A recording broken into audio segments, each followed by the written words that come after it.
गगनबावडा तालुक्यातील विद्यामंदिर तळे बुद्रुक शाळेत हर घर तिरंगा अभियानांतर्गत देशभक्तीचा आणि संत ज्ञानेश्वर महाराज यांच्या 750व्या जयंती महोत्सवाचा दुहेरी उत्साह पाहायला मिळाला। या निमित्ताने विद्यार्थ्यांसाठी विविध कार्यक्रम आयोजित करण्यात आले होते। कोल्हापूर जिल्ह्यातील गगनबावडा तालुक्यातील विद्यामंदिर तळे बुद्रुक शाळेत हर घर तिरंगा व संत ज्ञानेश्वर महाराज यांच्या 750व्या जयंती महोत्सव हा कार्यक्रम संपन्न झाला। या कार्यक्रमाची सुरुवात सरपंच यांच्या हस्ते ध्वजारोहणाने झाली। त्यानंतर चिमुकल्यांच्या सायकल रॅलीने प्रभात फेरीचे आयोजन करण्यात आले होते, ज्यात चिमुकल्यांनी हर घर तिरंगाचा संदेश देत संत ज्ञानेश्वर महाराजांच्या सप्तशतकोत्तर सुवर्ण जयंतीनिमित्त गावातून मिरवणुकीत जनजागृती केली। यानंतर विद्यार्थ्यांनी एकत्रितपणे पसायदान म्हणत सकारात्मक ऊर्जेचा संचार केला।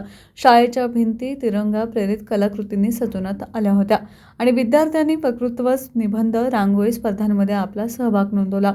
जवान आणि पोलिसांना पत्रलेखन करून त्यांनी त्यांच्याबद्दलचा आदर व्यक्त केला। संत ज्ञानेश्वर महाराजांच्या सप्तशतकोत्तर सुवर्ण जयंतीनिमित्त गावातून काढण्यात आलेल्या मिरवणुकीत विद्यार्थी मोठ्या संख्येने सहभागी झाले। या सर्व कार्यक्रमांमुळे विद्यार्थ्यांमध्ये राष्ट्रप्रेम आणि सांस्कृतिक मूल्यांची रुजवात झाली। कार्यक्रमात सरपंच केरबा पाटील, संदीप पाटील, बाळू चव्हाण, दगडू भोवळे, अजित भोसले, शिवाजी भोवळे, तातोबा पाटील, शाळा व्यवस्थापन अध्यक्ष शिवाजी मोळे, मुख्याध्यापक विलास कांबळे, बाजीराव जाधव, संजू माहुरे आदी मान्यवर तसेच ग्रामस्थ, पालक, विद्यार्थी उपस्थित होते। कार्यक्रमाचे प्रास्ताविक मुख्याध्यापक विलास कांबळे तर आभार शिक्षक बाजीराव जाधव यांनी मानले। टीव्ही नेक्स्ट मराठीसाठी गगनबावड्याहून महादेव कांबळे।